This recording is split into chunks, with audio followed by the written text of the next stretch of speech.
6 บาทซ่อม10 บาทประมาณ10พอมีซอต่อละเอ็ดเอาเป็นกิโล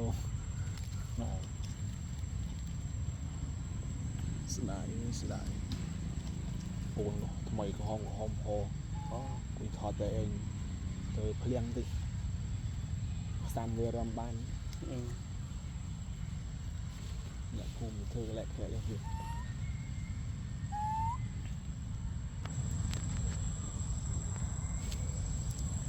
อืม